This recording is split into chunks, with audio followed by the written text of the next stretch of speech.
میرے محبوب تشریف لائے، بڑی باتیں حضور نے صحابہ کو سنائی، بڑی باتیں۔ علامہ اسماعیل حقی فرمایا کرتے تھے اللہ نے اپنے نبی سے 90,000 باتیں کی۔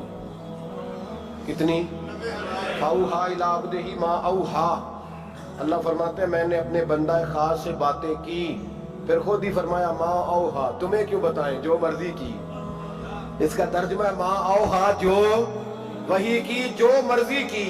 تو علامہ اسماعیل حقی فرمایا کرتے تھے کہ روایات کو جمع کریں اقوال کو، تو کہتے تھے ہم تجزیہ کرتے ہیں صحیح نہیں بتا سکتے۔ اللہ نے اپنے رسول سے 90,000 باتیں کی، اور پھر اپنے محبوب سے کہا کہ محبوب 30,000 باتیں ساری امت کو بتا۔ وہ حضور نے بتائیں، وہ بتائیں کہ یہ کام کرو گے تو جنت ملے گی، یہ کام کرو گے تو دوزخ میں جلو گے۔ فرمایا 30,000 محبوب سب کو بتا، اور فرمایا 30,000 خاص خاص کو بتانا، خاص خاص۔ اس لیے حضرت ابو ہریرہ فرمایا کرتے تھے حضور نے مجھے علم کی 2 تھیلیاں دی ہیں، ایک میں نے کھول لیا، دوسری میں کھول نہیں سکتا، مجھ پہ پابندی ہے۔ تو فرمایا خاص خاص کو بتانا، اور 30,000 باتیں ایسی ہیں جو کہا محبوب کسی کو نہیں بتانی، وہ تیرا میرا راز ہے، وہ تیرا میرا۔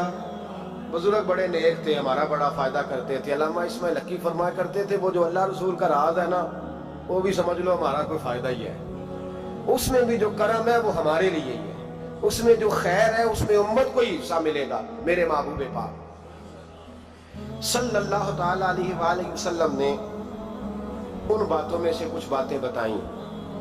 جب انسان پر مہویت طاری ہوتی ہے نا، مہویت، تو بہت ساری چیزیں وہ بھول جاتا ہے، بہت ساری چیزیں۔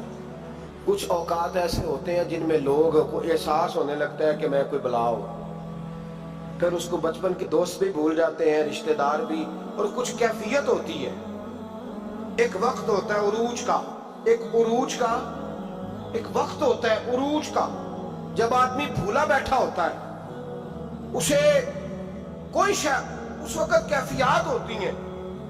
اس وقت کوئی عہدہ ملتا ہے، ہمیں پتہ ہے کہ جب کسی جماعت کا رزلٹ آیا کرتا تھا تو اس وقت صرف رزلٹ کا پتہ ہوتا تھا، پھر کسی اور چیز کی خبر نہیں ہوتی تھی۔ جب انسان کو کوئی عہدہ ملتا ہے تو اس وقت کسی اور چیز کی خبر، بعد میں ہر شے تھوڑی یاد آتی ہے۔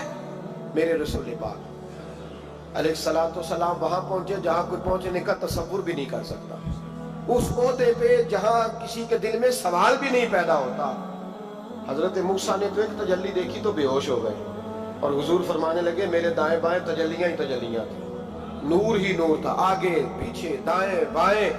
اور فرمایا رب کریم نے مجھے اپنے حریم خاص میں بلایا، اور پھر میں نے اپنے رب کی حمد کی اور میرے رب نے مجھ پہ درود بھیجا۔ اب محبوب فرمانے لگے بڑی باتیں امید، پھر رب کریم نے کہا او میرے محبوب کے غلاموں، یقین کرو ہم سب کا شکریہ ادا کرتے ہیں، ہم نبی پاک کا شکریہ اگر ادا کر نہیں نہ سکتے تو ہم کوشش بھی نہیں کرتے، اتنا تو ہونا کہ 200-400 بار درود شریف ہی روز پڑھ لیں۔ فرمایا رب کریم نے کہا محبوب کوئی بات، تو حضور فرماتے ہیں ان تجلیوں میں جہاں حضرت موسیٰ جیسے بے ہوش ہو گئے مجھے بھولا نہیں۔ میں نے کہا مولا میری امت پہ رحم فرما، اے اللہ میری امت پہ۔ حضور فرماتے ہیں رب کریم نے کہا 70,000 بغیر حساب کتاب بخش دوں گا۔ میں نے کہا یا اللہ تھوڑے ہیں۔ فرمایا ہر رمضان کی رات میں 70,000 بخش دیا کروں گا، مولا تھوڑے ہیں۔ لیلۃ القدر آئے گی تو جتنے پیچھے بخشے ملا کے بخش دوں گا، یا اللہ تھوڑے۔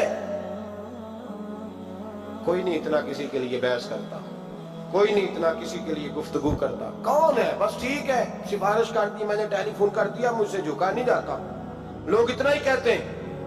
لیکن محبوب فرماتے ہیں میں نے عرض کی مولا زیادہ کر، تو کہتے رب کریم نے رحمت سے فرمایا، کہا محبوب چل سودا کر لے، آدھی امت کا میں حساب ہی نہیں لیتا، بغیر حساب کتاب بخش دوں گا، چل آدھی کا تو حساب کر دے دینا، آدھی کا۔